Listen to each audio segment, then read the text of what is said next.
Praise the lord. దేవుని ప్రశస్తమైన నామమునకు మహిమ కలుగునుగాక. ప్రభు పేరట మీ అందరికీ హృదయపూర్వక వందనాలు. ఈ ఉదయకాలము దేవుని వాక్యాన్ని విందాం.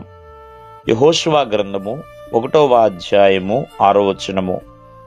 వారికిచ్చెదనని నేను వారి పితరులతో ప్రమాణము చేసిన ఈ దేశమును నిశ్చయముగా నీవు ఈ ప్రజల స్వాధీనము చేసెదవు. ప్రియులరా, ఇక్కడ భక్తుడైన యెహోషువతో దేవాది దేవుడు మాట్లాడుతున్నాడు.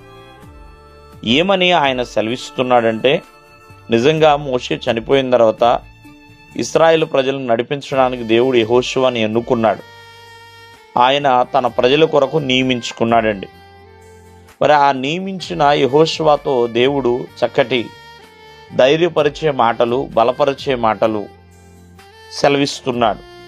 ఎటువంటి మాటలు అంటే, నువ్వు నిబ్రముగా ఉండు, నేను ఎడబాయను, మోషేకు ఎలా తోడుగా ఉన్నానో నీకు కూడా తోడుగా ఉంటాను, నీ బ్రతుకు దినములన్నిటా కూడా ఎవరు కూడా నీ ఎదుట నిలవలేరని.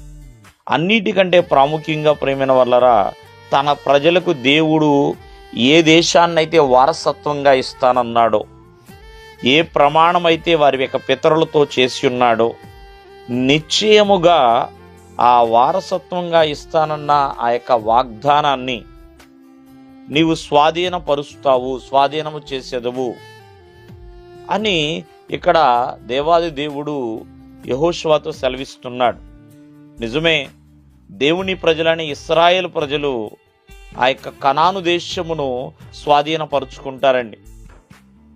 కనాను దేశం ప్రేమిన వల్లరా వారసత్వముగా వాగ్దానమైన దేశమండి. ఆ దేశమును యెహోషువ ఉన్న టైంలో ప్రేమిన వల్లరా, మరి పాత నిబంధన కాలంలో దేవుడు ఏ వాగ్దానం అయితే వారికి చేసి ఉన్నాడో, ఐగుప్తు దేశంలో ఉన్నప్పుడు ఏ వాగ్దానం అయితే వారికి చేసి ఉన్నాడో, మరి ఆ వాగ్దానాన్ని నెరవేర్చే దిశగా యెహోషువని నియమించి ఉన్నాడు. కావున మనం జాగ్రత్తగా ఆలకిస్తే ఉదయకాలమందు దేవుడు ఏ వాగ్దానం అయితే మనకిచ్చాడో దానిని నెరవేర్చే దేవుడండి. ఖచ్చితముగా ఆ వాగ్దాన దేశములో మనల్ని ప్రవేశపెట్టే దేవుడు. ఆ వాగ్దానమును మనం పొందుకునేలా చేస్తాడండి. ఎవరినైనా దానికి నియమిస్తాడు. మోషే తర్వాత యెహోషువ తర్వాత న్యాయాధిపతులు ఎలాగా ఇశ్రాయేలు ప్రజల పక్షము నిలబడ్డారో, అలాగే ప్రతి ఒక్కరి పక్షమున దేవుడు ఎవరో నిలబెడుతూనే ఉంటాడండి. కావున జడియకుండా ధైర్యంగా ఉంటూ దేవుని యందు విశ్వాసం ఉంచి ముందుకు కొనసాగాలి. ప్రభువునందు విశ్వాసం ఉంచితే ఎన్నో వాగ్దానాలు మనము పొందుకోగలుగుతాము. దేవుడు మిమ్మల్ని ఆశీర్వదించును గాక. ఆమేన్.